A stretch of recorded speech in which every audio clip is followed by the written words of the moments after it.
Hello, and thank you for purchasing my Ultimate Boudoir Retouching Workflow Action Set. I'm Jen, and I'm going to teach you all about these actions, how they can speed up your workflow, how to use every single one of them, how to make your own actions, and how to batch, and overall just how to get better at retouching and save yourself some time. So the first thing to keep in mind is that these actions aren't going to replace retouching for you. It's not an automatic solution to fix all of the problems. What they will do is help you speed up your workflow, get cleaner results, and be more in control of your retouching. All of these actions are designed with batching in mind.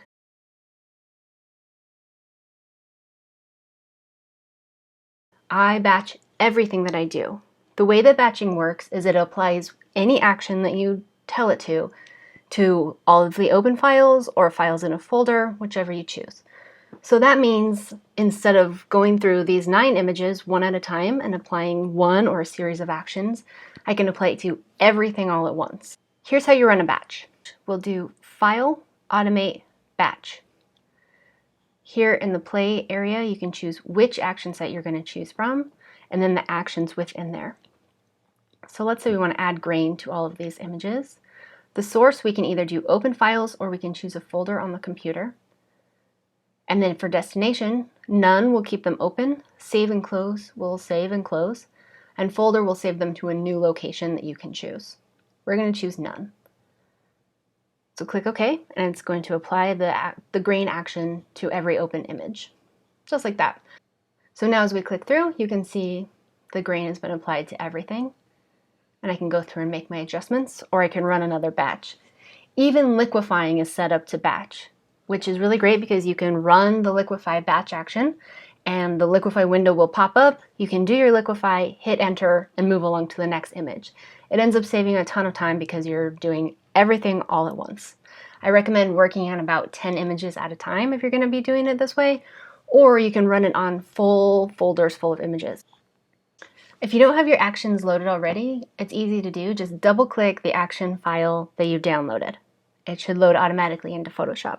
I recommend you save your actions regularly, especially if you make any adjustments or create your own action combinations.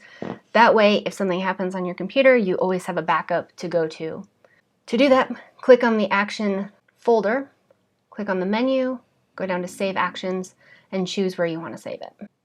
These actions are set up in my typical workflow order. So we start here with the layers and the setup. Then we've got some skin smoothing, your retouching or frequency separation, skin color and texture, some face and body adjustments, then boosting, sharpening to finish up. At the bottom, we've got combination actions. These are my most frequently used combinations of all the other actions in the set. They don't do anything differently than running the actions individually. They're just combined to save time. Before I jump in to explain each of the different actions, I encourage you to watch this instructions and tips action. Just click play and it'll be a series of pop-ups that explain all of the actions, the functionality, what to expect, and how to use some various things. So just click continue. Many of the actions have this pop-up in the beginning to give you some guides as you go through them. Recommended brush settings, how to use the action and adjust what you just applied, etc. This last one is important. It shows you how to turn off these pop-up instructionals. So if you get tired of seeing them, or once you're used to the action and you don't need it anymore, so let's hit continue. You can go into any of those actions, click to open it up, and then uncheck this stop menu. You do need to be in this layout mode to be able to do that. You won't be able to see that option in button mode.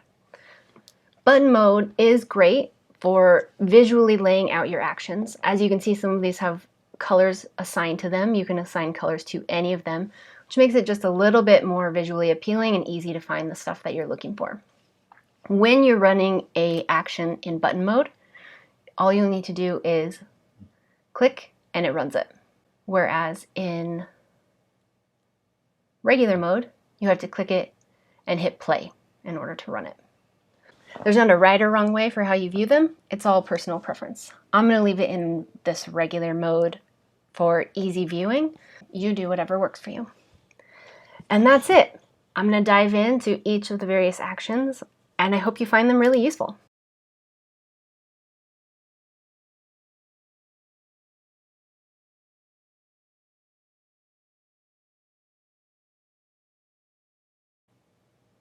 Okay, let's dive into our available actions going section by section. New layer does exactly that. It creates a new blank layer, the same as this button here. Stamp Visible will visibly merge all of the adjustments and layers you have so far into a new merged photo layer.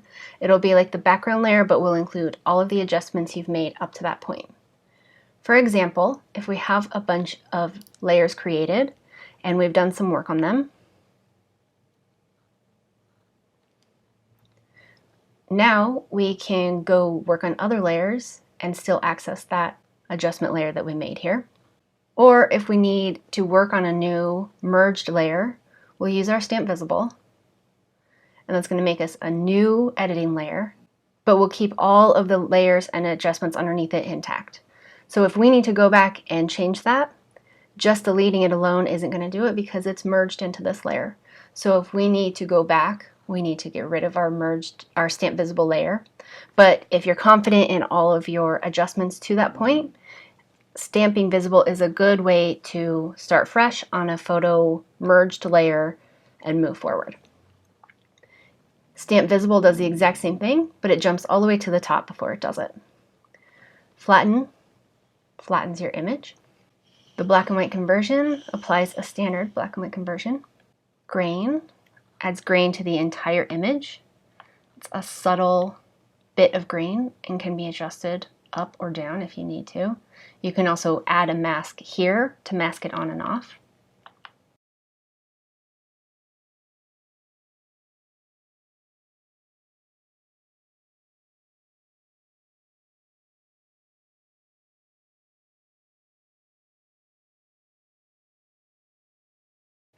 The background black is really great for bodyscapes, or if you're shooting in a darker background and weren't able to completely get the background black.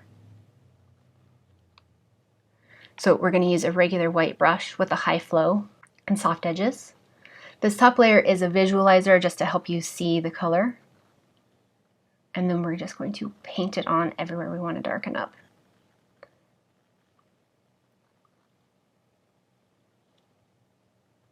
Be careful around the edges here. We don't want the halo effect. And excuse the weird crop of this photo. I don't want to offend Facebook's sensibilities with the tushy. Okay, so we got that painted on, so we'll just delete this visualizer layer, and that's what it's done in the background there. If this shot was an intentional bodyscape with the background darker, this would clean up any of those little imperfections. If we want this a little bit darker, I can just pull this down here and duplicate it, and it takes care of the rest of it for me. Now I can zoom in and see if I missed any edges and tighten them up like I did here. So add in a bit there. And I can switch to a black brush to remove it from anywhere that's got some overspray. But we can see that did a pretty good job of darkening up that background. Background lighten is just a nice way to kind of boost up that background. And we'll apply this the same way with a soft white brush painted on where we need it. So if this backdrop was part of the vision, but it got lost, I could boost it up there. Works great on images like this too. Start to lose some of that background to the deeper details. Just paint this on there, being careful of edges. Just like that.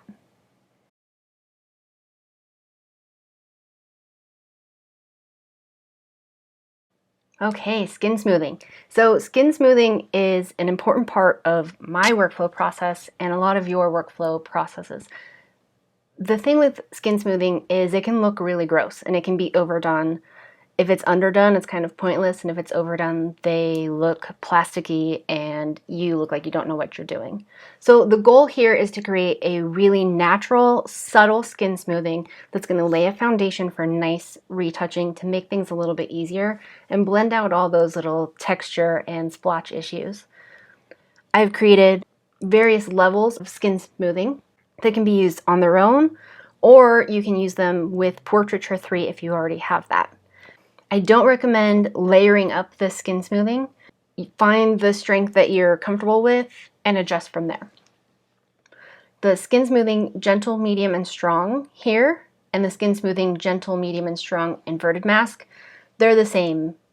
It's just a difference in how they're applied to the image. So these first three, the gentle, medium, and strong, have a targeted skin mask. So they should apply directly to skin tones and nothing else. Of course, when we have tan backdrops or fur rugs or brick walls, sometimes there's going to be an overlap in tonal range. So you might need to go on and paint off some of those colors. And with images like this, where a lot of her skin tone is in shadow or not super obviously skin tone, some of it might be missed, so you'll want to go in and paint it on in those areas. But in general, it does a pretty solid job of grabbing the skin tones. This inverted mask works the same, except it's just going to give you a blank mask and you can paint it on wherever you need it. So if that process works better for you, you can do that and then just use a brush to paint on the areas, avoiding details like eyes, lips, lingerie, hair, that sort of thing. But they do work the same across the board. So let's take a look at what these look like. The Skin Smooth Gentle is subtle and natural, but a really nice foundation. This is what I apply to most of my images. So if we zoom in here and turn this layer on and off, we can see it's pretty subtle. So she still looks natural, but it did blend things out a bit and got rid of a bit of the texture issue. It is going to make cleanup a bit easier. So now let's take a look at medium. So you can see that one's a bit harsher, goes a bit deeper with the skin smoothing. This is a good example of where the smoothing might not have picked everything up. So if we look at the chest here, it didn't get all of the areas. So we're going to click on the mask, get a brush. We're going to use the white to mask it on to any areas that might have been missed. So in these shadowy areas, it can't fully detect that that's a skin tone. And then if it went over and it got onto something that we don't want it to be on, like say this area here, we can switch to a black brush by clicking over here or by hitting X on the keyboard, and then it'll paint it off of any of those areas. So there we go. Pretty natural, but definitely gets the job done, but keeps some details in there. All right, and then lastly, let's take a look at strong. Again, we're probably going to need to paint it on because this image is largely in shadow. Okay. There we go. So you can see on this image, strong is probably a bit too strong. She's getting a bit glowy and a bit smudgy in some of these areas. However, once we go through and we clean up these underlying color areas, this might be the perfect level of smooth for you. This strength is really a personal choice, so choose the one that works for you, and they can always be adjusted up and down depending on the look you're trying to achieve. And it's going to work a little bit differently based on the client's skin, their underlying color issues, and the different lighting that you use. So while strong might look bad on this particular image, on other images it might be exactly what you need. So let's take a look at the inverted mask just so you can see how it looks and functions. So we've got our skin smoothing with a black mask. So we're going to go through with our brush. I usually put it flow 50, 75, 100% with a white brush, and then we're just going to paint right onto the areas that we need it. So we're just masking that on. If it oversprays and you need to take it off, you can just switch to a black brush by hitting X. But there we go. Now it's painted on and we've got full control. Nice and subtle. So these three are going to work exactly the same as that, where you just mask it on. If you prefer to mask it off, you can always run the action and invert the mask by hitting Command or Control I, making it a white mask. And instead of using a white brush, you'll use black. And instead of painting it on the skin, you'll remove it from all of the areas of the image you don't want it. So it's applied everywhere, and now we're removing it off of areas it doesn't need to be. This is totally a personal preference. Some people prefer to add it, some people prefer to remove it.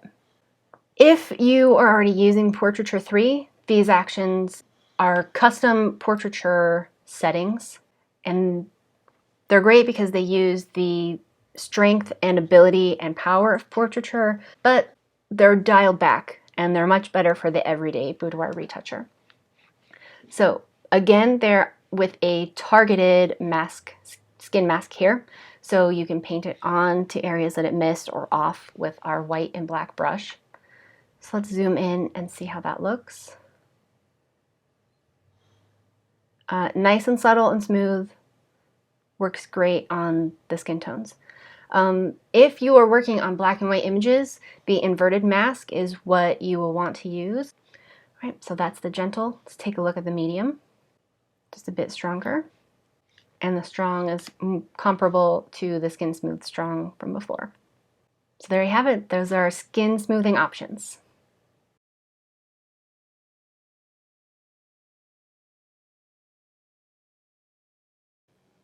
Our next section is the retouching and frequency separation actions. Don't be scared of frequency separation. There's no reason to fear it. I'm going to teach you all the good stuff. Let's start with our retouching layers, the basics.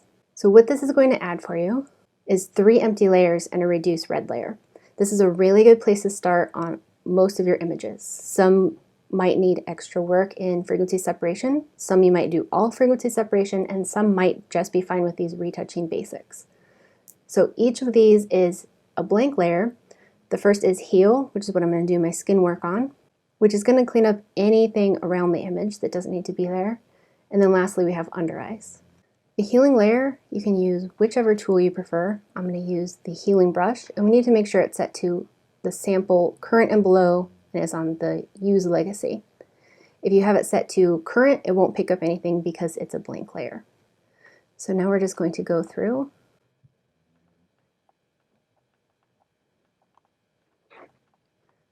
So now we're just going to go through and do our typical healing around the image. You don't have to zoom in this much. I'm just doing it so it's a little bit easier for you to see. If you prefer the spot healing, the patch tool, or even the clone stamp, you can do that instead.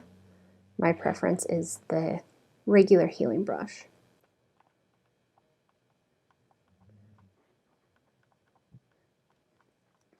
So spend a few minutes, go around the image, and make your adjustments. I'm not going to do a full cleanup now. I'm just going to run over it a bit for an example. So let's say that we are done, and that's good enough for now. Now I'll pop up to the background layer, and I would use this to clean up anything left around the image. So if there was an outlet here, any cords left in, things like that, I would clean that up now. And now under eyes, this is how I do all of my under eyes and any wrinkles that need to be minimized but left in. I'm going to just use whatever healing brush you prefer. I like the healing brush, but you can also do this with the clone stamp or the patch tool or anything else. And I'm just going to heal, completely remove any of these wrinkles I'd like to minimize and the entire under eye. There we go. Let's say we also want to pull back these wrinkles. I'm just going to heal them out completely. It's okay if this doesn't look perfect because we're not going to leave it like this. It's just a quick pass to get those out of there. And then we're going to pull this entire layer back to 50%. So now when we look at our image, we still have under eyes. There's still some texture and some color there, but they're minimized a lot. And now we have our reduced red. We're just going to use a soft white brush, flow of 5%, and paint this on anywhere that we've got some red color issues that we'd like to minimize. Just like that. So that is how I approach most images. Heel, background, and under eyes. If you need additional layers, you can add them easily by clicking here to add a layer. If you need to do some color work, you can add that here. You can run extra actions on the top now, but this is just our basic retouching foundation. Now let's look at frequency separation. Everyone's scared of frequency separation, but it doesn't have to be so scary. It's actually quite easy to use, and I have two actions ready for you. One will run frequency separation with my most common settings. So you don't have to do any of the guesswork. You can just run it and use it right away. Or you can run it and choose your own blur settings. They work exactly the same, and the retouching you do within them is going to be exactly the same. It's just if you want to choose your settings. I'll tell you I use the automatic on every one of my images because it works consistently for me. So now that we have our frequency separation run, let's look at the setup of the layers. Frequency separation separates out the texture from the color, which means when you're doing your retouching, you can work on color issues and you can work on texture issues without affecting them both at the same time.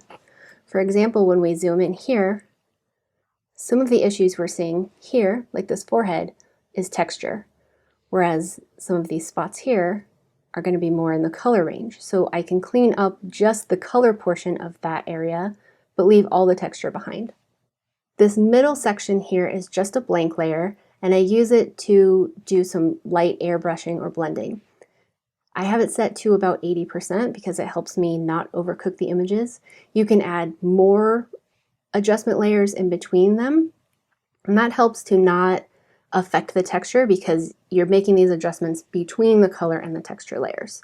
So if we needed to adjust some color, we can add a color adjustment layer here and make whatever changes we need to. So to get started, the way that I use frequency separation is I start on this low frequency layer, the color layer, and I'm just going to heal color issues. You can, again, use whichever healing tool that makes the most sense to you. I prefer the healing brush.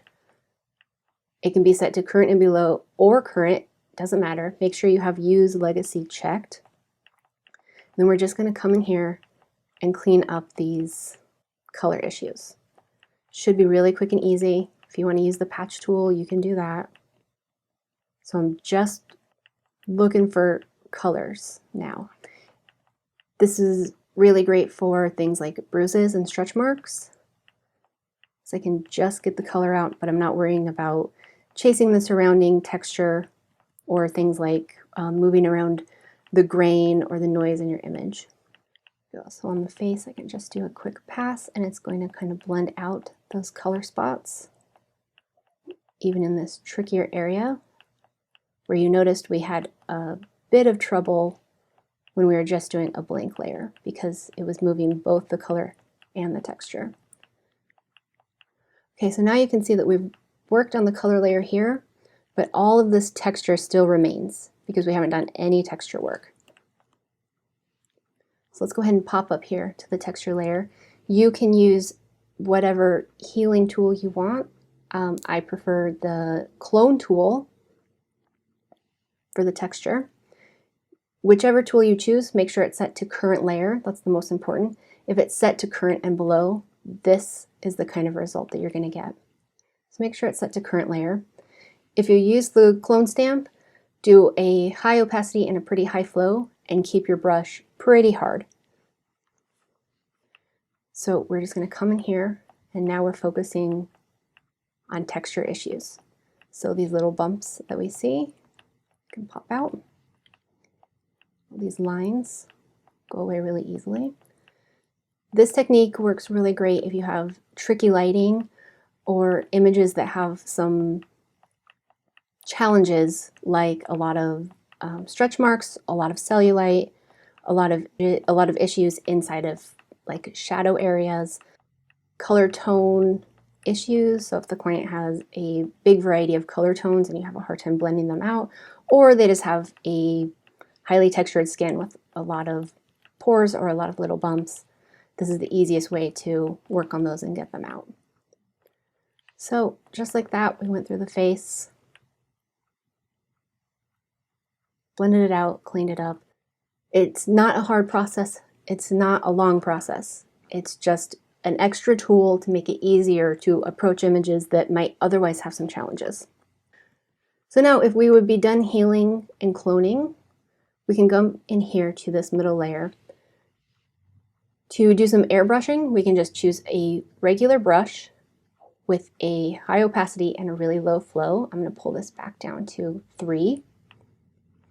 And then what we're going to do is use the Option or Alt button to select an area that we'd like to blend out. So I'm going to choose the skin tone here and then just very gently paint it on that area. So what I'm doing now is just lightly blending out the tones. You can start here if you'd like. You can do it at the end. This should be a pretty quick process. The goal is not to overcook these. So even though it doesn't look like a lot is happening, it is actually doing quite a bit of adjustments, and we'll see that at the end. So there we go. Let's look at that. That's our overall changes. And now if we look at just what we did with that blending brush, it made quite a bit of difference. So it's a pretty powerful layer there. If you have some color tone issues like we have here and here, we can add another blank layer, change the blending mode to color, and now using the same brush, we'll just do some color adjustments. So if I wanted to blend it out here, I could choose this pink area and paint around to match that color tone. This isn't going to affect any of the luminosity, it's really just going to affect the color. So let's look and see. It's a really subtle change, but it just kind of blends out those tones a bit. The great thing about working in blank layers between the high and low frequency layers is that it's not attached to them. So if you overcook it, or if you don't like it, you can change the opacity, you can delete it altogether. So if we don't like that, we can just delete it and be done with it. So now if we're done retouching, we can jump up to the top and we can work on our next thing. So I can add a new layer, I could stamp visible, I could run reduce red, whatever else needed to be done, I could do it now, finish the image and be done with it.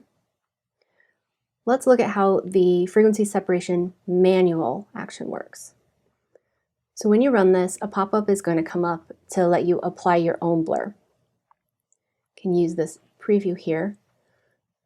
The goal that we're looking for is for the texture to just have disappeared. So if it's too low, we're going to see a lot of texture and it's not going to be a very effective frequency separation.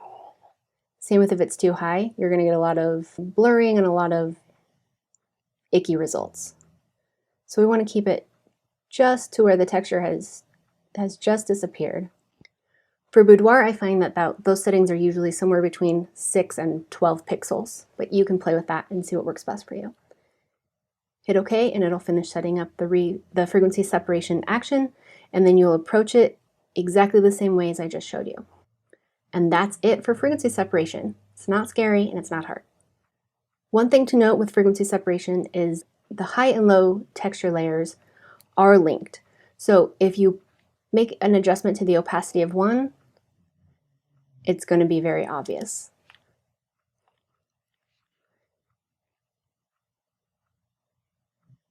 Same with if you make an adjustment to the opacity of the texture, it's going to get really blurry. So be sure to not adjust the overall opacity of those individual layers, but if you make a bunch of adjustments to them and you want to pull back the entire thing, you can adjust the opacity of the folder.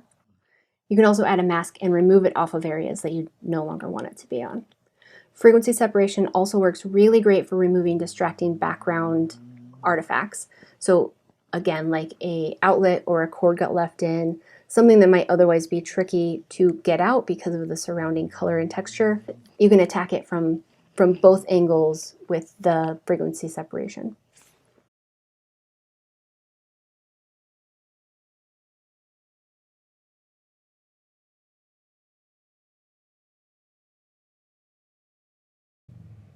Okay, let's look at our skin color and texture section.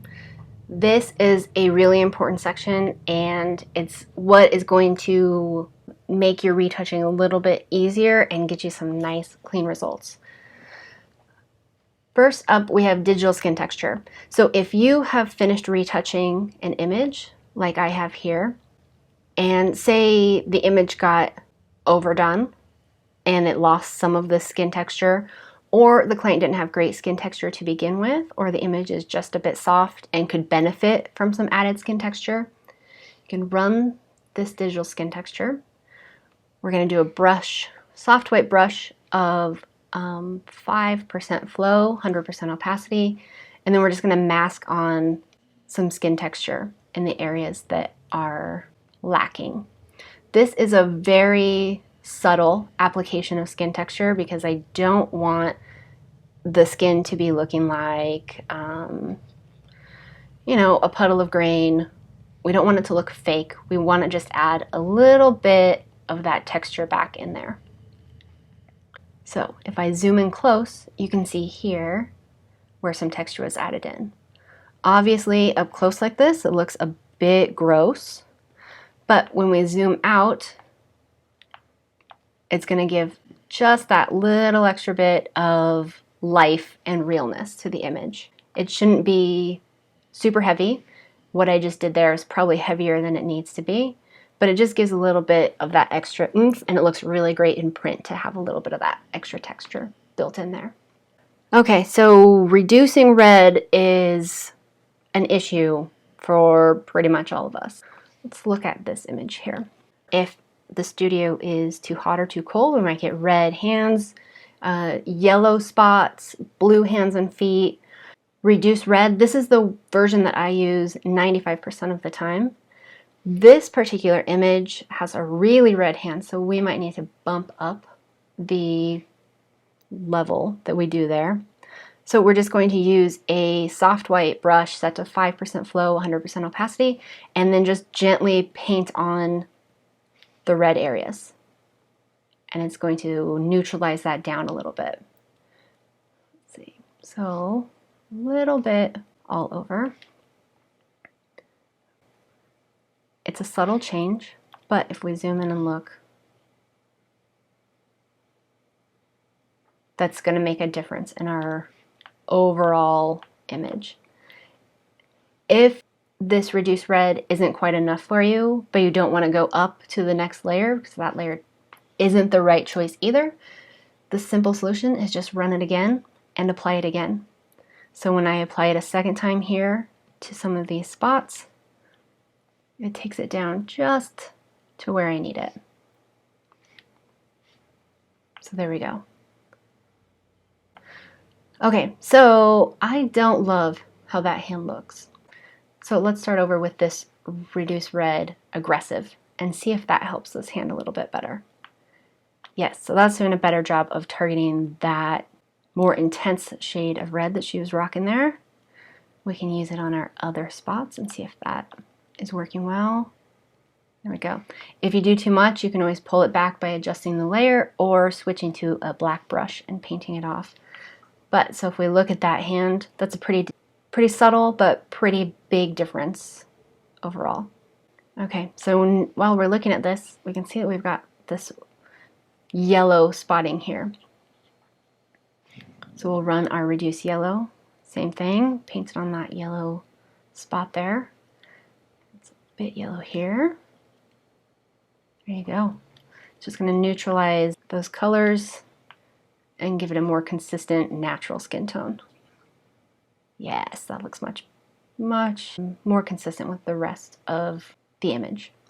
So here's another good example of the reduce yellow. This one has a lot of overall yellow happening.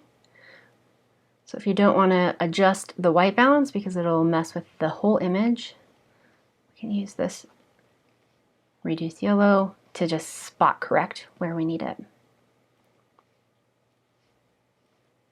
There we go. Big difference. If it still feels a little bit yellow, just like with the red, we can run it again and very gently build up. There, I think that is a pretty huge change, and we didn't affect the overall white balance of the image. The white and purple hands is exactly what it sounds like for those cold, dark, white, purple hands. And the blue is ashy is for just what it sounds like when you've got some blue, ashy looking skin. So let's take a look at this image where we've got some challenges on this hand here. So the first thing I see is white and purple, so I'm going to start there and see if we can get some of that purple pulled out. There we go. Now it's red, and it's pretty aggressively red, so I'm going to do the red aggressive. Paint that on.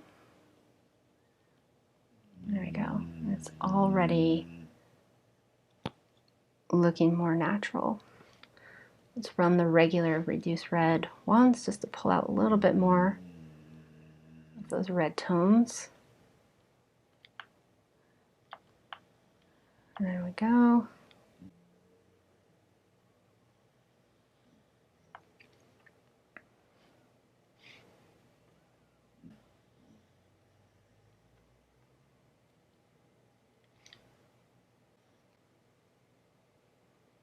It's a big difference.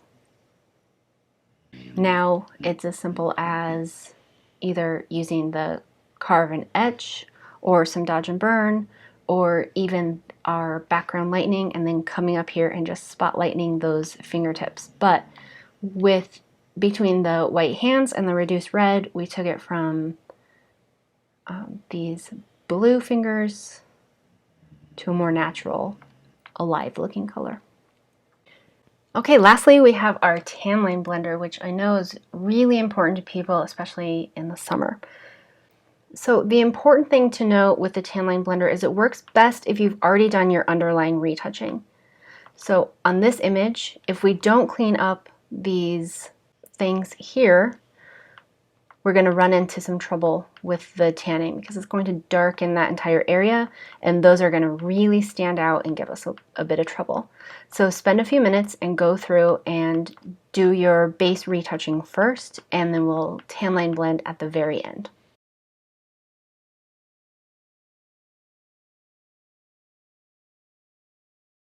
Okay, now that we've got that area cleaned up, we'll just run our tan line blender.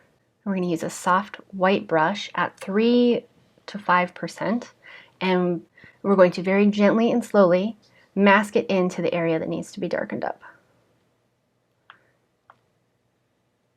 Like anything else, this can definitely be overdone. So move slow and make deliberate strokes. We can always switch to a black brush to paint off any overspray that we've created. And as you can see, if we go outside the lines, it really shows up. So we want to be careful to just stay inside the white area. If you open up the action folder, you can have the ability to add some red tones. So if the surrounding area is a bit more red than this one, you could add that. We don't need it this time. And this entire folder can be adjusted in strength. I don't think that we need that. I think it's good around 50. So now what we need to do is color match. So this color inside here, the luminosity,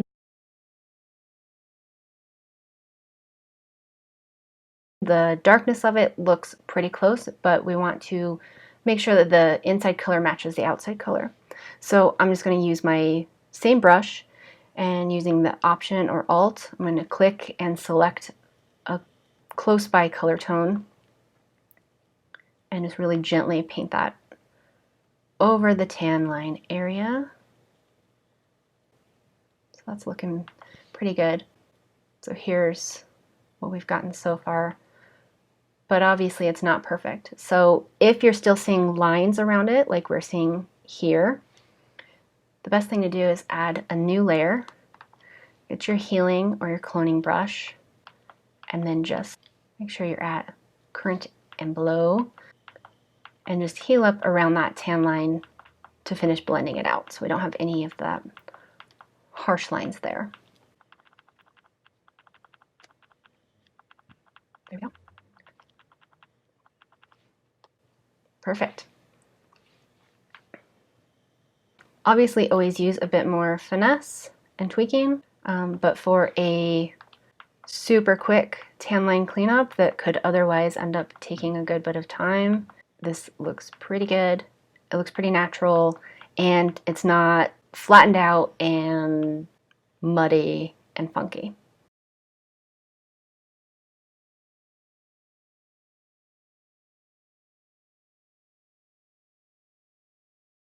Now let's take a look at our face and body section.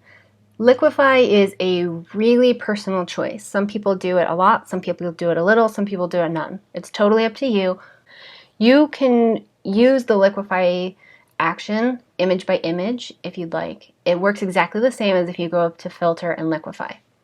However, this works really great for batching, and I batch all of my liquify. So let's go through and automate batch. We're going to liquify our open files and leave them open. So what's going to happen is the liquify box will pop up. No liquify has been done so far. So we can come in, do our adjustments however we want to. My goal is to smooth the silhouette and fix any issues in lighting, posing, or wardrobe. I'm going to hit OK or Enter to move on to the next image. My typical brush settings are density 12, pressure 8, and keeping the edges pinned. That makes it a super subtle, slow change. Anything higher, and I end up doing things like this, and it's a lot easier to overdo, which is not my goal. My goal is subtlety, natural, small changes. So this ends up taking a few seconds longer than if I crank up my settings, but I have a lot more control, and the results end up looking a lot better. If an image like this pops up that doesn't need any liquify, just hit Enter and you can move on to the next one. If you're going through and you decided that you're done liquifying, you can hit Cancel at any point or Escape, and that's going to stop the batch right there. It won't move on to the next images unless you hit Continue. If you hit Stop, it'll stop completely. If you hit Continue, it'll stop for that image and move on to the rest of them. So you have the option of Escape or just hit Enter because no liquify has been applied anyways. The rest of these face and body actions are mainly designed to enhance the overall appearance of the face, give it some definition, add a little bit of punch to the face, clean things up, give it some contrast. Smoky eye and mascara. This works best on eyes that already have makeup and already have lashes. So we're going to use our soft white brush at 5% flow, 100% opacity. For the mascara, you're going to just paint it right here onto the lashes. What it's going to do is lengthen them a bit and thicken them up a bit. You need to make sure that you're only applying them to the lashes. And this works best for lashes that are already kind of dark. It's not going to create lashes out of nothing. It's just going to enhance what's already there. So if we turn that on and off, you can see just kind of boost them up like mascara would. The smoky eye can be overdone really easily. So this is just going to help give us a bit more depth and dimension. You can use it on the brows if you want. You can use it to enhance the overall makeup. If you want to add a little bit of a pout to the lips, you can do that there. So this is what we've got. If you overdo it, just pull back on the layers, or you can switch to a black brush and paint it off. Okay, our eye whiten and vein removal is a super subtle application to help clean up the whites of eyes. It's going to be really subtle because crazy alien white eyes is stupid and gross, and I don't think any of you want to be doing that. So it's going to leave a bit of the vein behind, and that's okay because eyes have veins. It's going to target any colors that need to be adjusted and very minimally brighten up the whites. So the result should be natural, cleaner eye whites. If they're yellowish, bluish, reddish, it should take care of all of those colors, pull back on the veins, and give you a little bit of additional whiteness there. Here's another example on a slightly off-colored eye white with a little bit of veins. Subtle and natural, but makes a bit of a difference in the overall image. Next, we have our tooth whitener. Again, this is subtle and natural. We're going to paint it on with our soft white brush, full opacity, 3 to 5% flow. We're just going to slowly layer it on there. A few strokes should be plenty, because again, we don't want glowing denture teeth. Just want a natural little whiten, brighten. The fine hair removal is a helpful little addition that works great on faces. Any little fine hair or spot area, like the edge of this nose. So if you do some backlighting and you've got some fine hairs showing up, like these are here, we're going to mask it on with our soft white brush, same typical settings, and just really gently and slowly paint it on this area. It's not going to remove it completely, and if you overdo it, this will end up looking flat and a little funky. So now that we've got that on there, let's pull back and turn that on and off. Makes a big difference. If you have a really extreme case, this will be a good starting point. You'll need to do other retouching around it, but this will take care of those hairs that are otherwise kind of a giant pain to clean up yourself. Lastly, we have the carbon etch. This is what I use for contouring. You can use it on the face and you can use it on the body. The trick when you're carving and etching is to pay attention to the highlights and the shadows that are already there. So we're going to use our soft white low flow brush. We'll start with lighten and we'll just use it on the highlighted areas already to give it a bit of a contrast boost.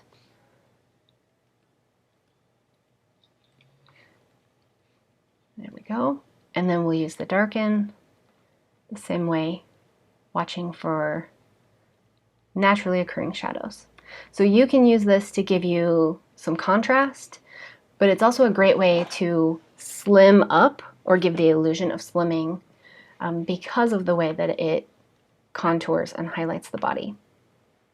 So this was a pretty subtle application, but it's a nice clean pop. So this is an image with nothing done to it.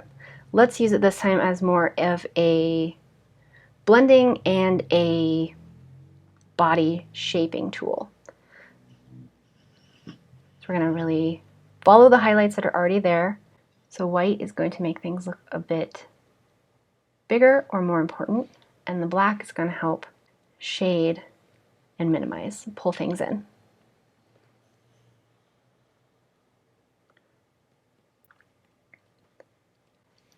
Okay, so let's look at this now.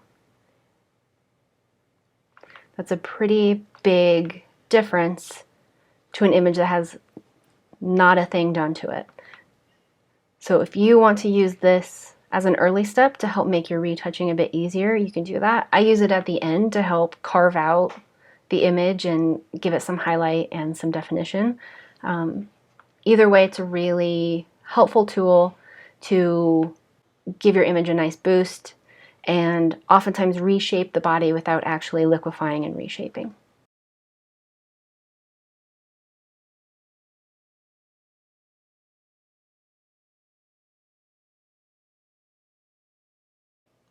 Okay, boosting and sharpening. We're done with the retouching like I am on this image. We're ready to finish it up. So we can boost it, sharpen it, and spot sharpen in this section. Boosting just gives it kind of an overall boost, a little bit of a contrast enhancement. And there's two layers, there's regular and strong, and then you can sharpen as well. The sharpening only targets the areas that need sharpening. So highlighted or blown out areas don't get sharpened because they don't need it. Same thing, there's a regular and a strong. And then we've got a combination of the two put together. So a regular finish up, boost and sharpen, and then a strong finish up, boost and sharpen. I run one or the other on all of my images and most of my clients' images. at the very end to give it just kind of a finish up enhancement. Spot Sharpen is exactly what it sounds like. It adds the sharpening, but allows you to apply it in really specific areas. So let's start with our Spot Sharpen. These lips could use a bit, so I'm going to use my typical 5% flow brush.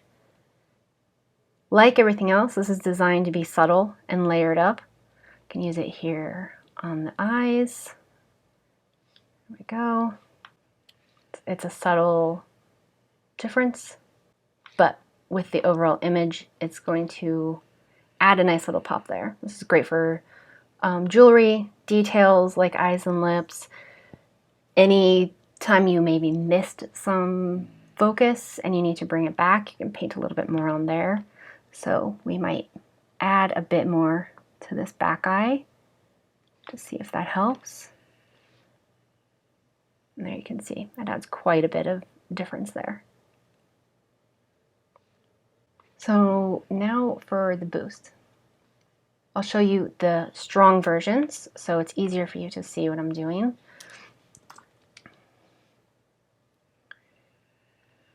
This is a strong boost. The regular boost is about half of this strength. And then here's a strong sharpen.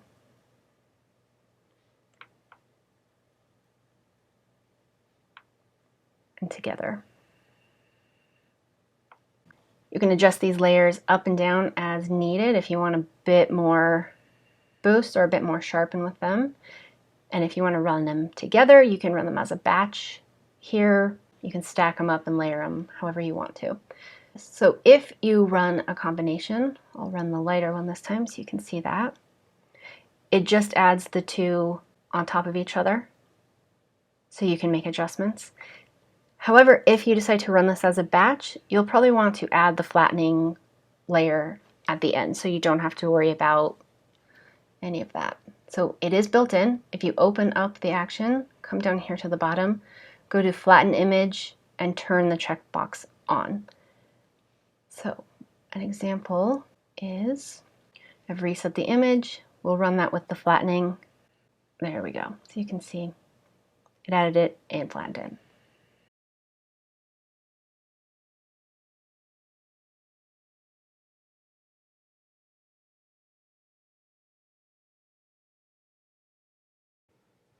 Okay, lastly, we have our combination actions. These are just all the previous actions that we've gone over, but stacked together so you can run them all at once, or you can batch everything all at once and you don't have to worry about running multiple things and waiting for them to load and get going.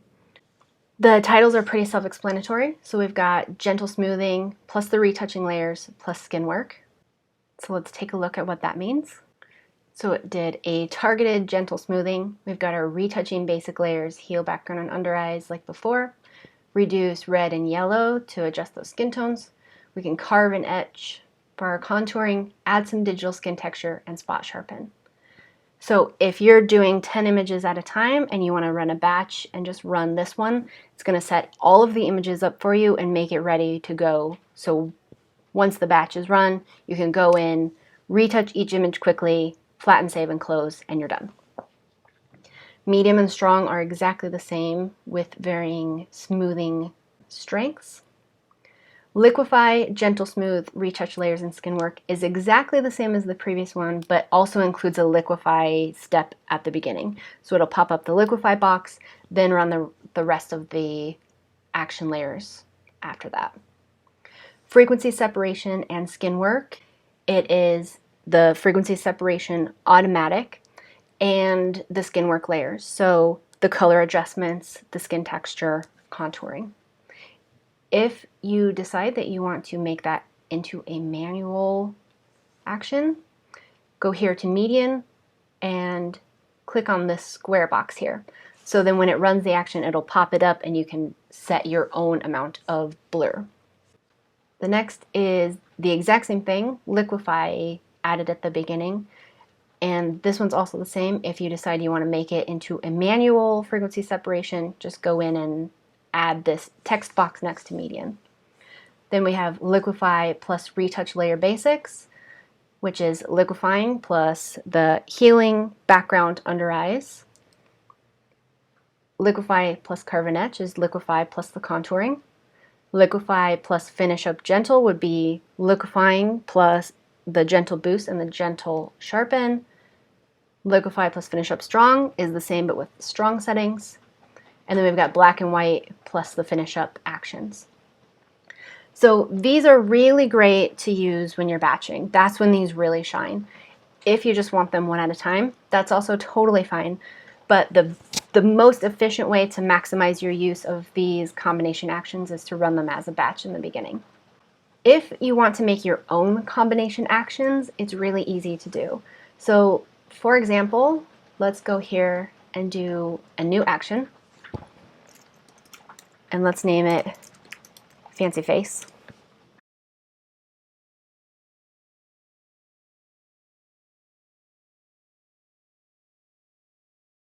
So within this action, we want to do the smoky eye. So we're going to click it and hit play.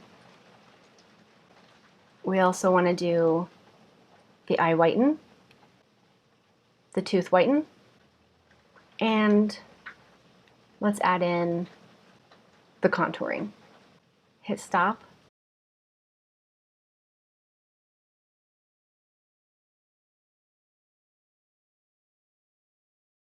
And now your action is created.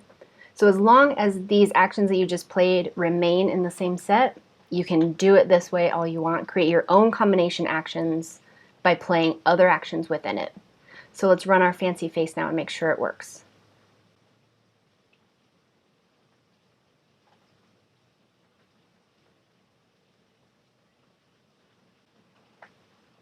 They're all there and ready to be worked on. So that is it for our actions. Thank you for watching this whole thing. I hope you find these super helpful and stay efficient. Do what works for you, do what makes sense for you, and do what makes sense for your client. Make as many of the combination actions as you want and save them at the end. Be sure to save your action set regularly if you're doing that. I hope this helps you save some time, and I hope it makes retouching less stressful in your life.